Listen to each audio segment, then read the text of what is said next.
podcast de Cuidando tu Salud. Soy el doctor Elmer Huerta. Muchísimas gracias por estar con nosotros en esta programación, todo sobre el coronavirus que RPP Noticias ha puesto para estar acompañados en estos días de cuarentena obligatoria que parece ya van a cesar. Hemos hecho un recorrido, nos hemos ido a la Argentina y fíjese, hemos visitado así a vuelo de pájaro todo lo que es el problema del coronavirus en Argentina. Vamos a Bogotá, vamos a hablar con Indalecio Castellanos, él es periodista de la cadena RCN, a quien saludo a la distancia. Indalecio, qué gusto de saludarte, buenas tardes. Lo mismo, doctor Elmer, un saludo especial, muy buenas tardes a usted, un placer saludarle y a todos los oyentes de RPP. Indalecio, danos así una visión a vuelo de pájaro de la situación de la COVID-19 en tu país, en Colombia. Tengo entendido, ¿cuántos días llevan de cuarentena? Y parece que se va a extender 15 días más. Bueno, de cuarentena más de 90 días, desde el momento en que se realizó una primera jornada el fin de semana de puente en marzo, desde alrededor del 20 de marzo, que era puente festivo.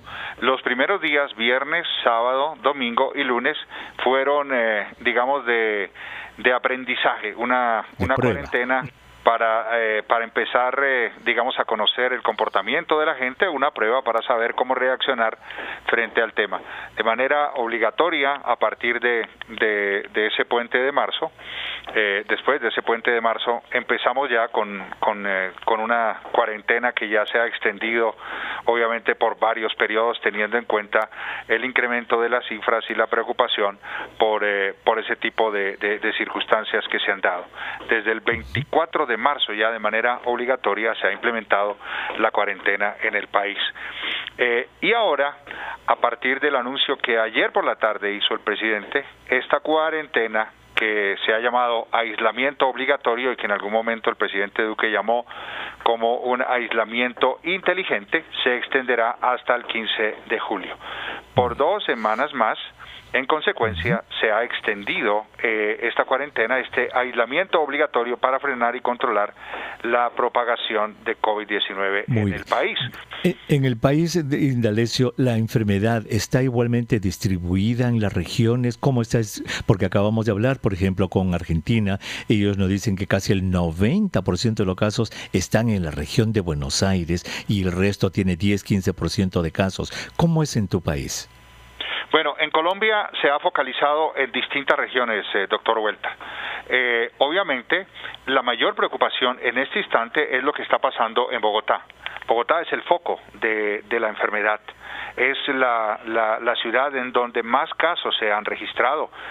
Mientras en Colombia, en total, hasta ayer, hasta la información entregada ayer por el Ministerio de Salud, hay 73.572 casos. En Bogotá hay 22.409 contagiados. Es, digamos, la mayor preocupación a nivel sanitario y económico es Bogotá.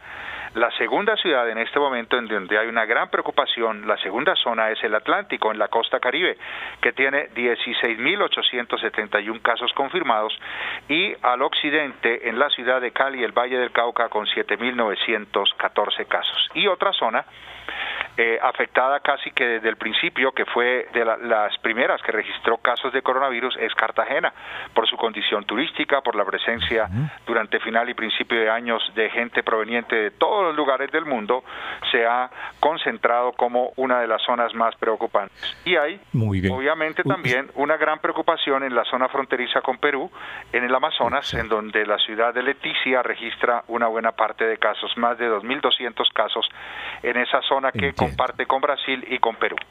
Exacto. O sea que la distribución de los casos es más o menos como la del Perú. En el Perú hemos tenido focos en el oriente, focos en el norte, focos en Lima, y parecida a la de ustedes. ¿Cómo han manejado ustedes, Indalecio, el hecho de la pobreza y de que la gente no pueda quedarse en su casa por todos estos días? Ese es un fenómeno que ha ocurrido en el Perú, en el que la gente que vive el día a día ha tenido que salir.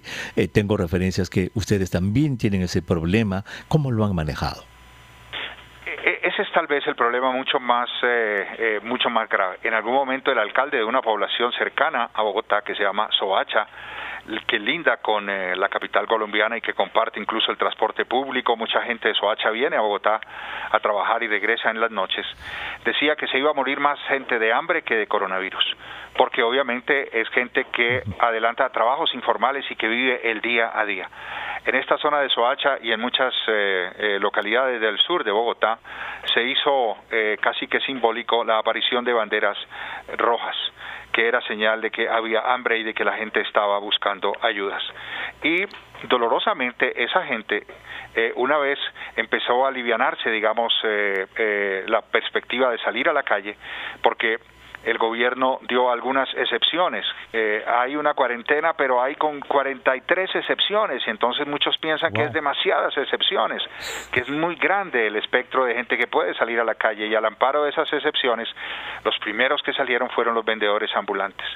Y obviamente, tanto la alcaldía de Bogotá, que digo es la más grave en materia sanitaria, como el gobierno han establecido ayudas, pero por ejemplo ayer se estaba revelando que hay gente que no se ha dado por enterada de esas ayudas, que no las ha recibido de algunos subsidios que el gobierno ha ofrecido. Entonces, dramáticamente, esos sectores informales son los primeros que salieron a la calle y es donde con mayor vehemencia ahora se han incrementado los casos dolorosamente, ¿no? Eso, digamos, para hablar de la gente del día a día, pero la clase media también ha sido afectada, digamos, los que tenían trabajos eventuales, empleados o que tenían sus pequeños negocios también de clase media, esta vez se han visto muy afectados, golpeados duramente por la enfermedad. Exacto. Entonces, frente a este cuadro que nos describes, que es muy parecido en lo social al Perú, ustedes van a extenderlo. ¿Tú atribuyes, Indalecio, esa extensión a que hay esas 40 y tantas excepciones entonces? Sí, es que el gobierno ha dicho, lo vamos a hacer con gradualidad, dando, obviamente, pensando en que en las regiones están entrando ya distintos espacios de comercio o otro tipo de actividades. El gobierno dice gradualidad, una gradualidad lenta, pero en la realidad esa gradualidad no se percibe. Hay casi que una absoluta normalidad, por ejemplo, en ciudades como Bogotá. Hoy vi, por ejemplo, que a pesar de que no se han abierto los restaurantes, hay algunos restaurantes que ya están atendiendo en la mesa, a pesar de que todavía el gobierno no ha autorizado, por ejemplo, que se abran las odontologías. Ya hay gente haciendo citas en odontología, cuando no se había autorizado todavía la apertura con medidas de bioseguridad de peluquerías y de barberías. Ya había peluquerías y barberías atendiendo a la gente, y obviamente cuando todavía no se había establecido la apertura de comercios, de pequeños comercios, de tienditas, estas ya estaban funcionando. Entonces, las medidas han ido casi que en contravía a veces de la dinámica que se ha establecido. Y ahora, obviamente, se han establecido de manera rigurosa estas medidas obligatorias, aunque, por ejemplo, algunas ciudades libres de COVID, pues obviamente continuarán con una dinámica de mucho más funcionamiento, mucho más normalidad, en donde ahorita la grave preocupación existe es en Bogotá y en Barranquilla. En Barranquilla se había alivianado, digamos, la apertura de negocios, y ya ayer el alcalde dijo, no, volvemos a cerrar los negocios. Ningún negocio que no sea vital puede estar abierto. Es decir, electrodomésticos no, ropa no, calzado no, solo alimentos. Digamos, las realidades son distintas. Cada ciudad maneja a su manera y obviamente hay autonomía para ello. Exactamente. Indalecio, tengo 30 segundos nada más. ¿Los sistemas de salud han colapsado, las unidades de cuidados intensivos, hospitales en Colombia? Todavía no han colapsado, pero hay una gran preocupación de que estemos en el pico, casi que al borde de la situación más dramática. En Bogotá se está en el 68% y es una cifra demasiado preocupante porque es la zona más afectada. Entiendo. Indalecio Castellanos, muchísimas gracias por haber estado con nosotros. Te agradezco muchísimo tu tiempo para los oyentes de RPP Noticias, Indalecio. Un placer saludarlo, doctor Elmer Huerta, mi cariño siempre, y un saludo especial a los oyentes de RPP. Hasta la próxima, gracias. Indalecio Castellanos, periodista de la cadena RCN, estuvo con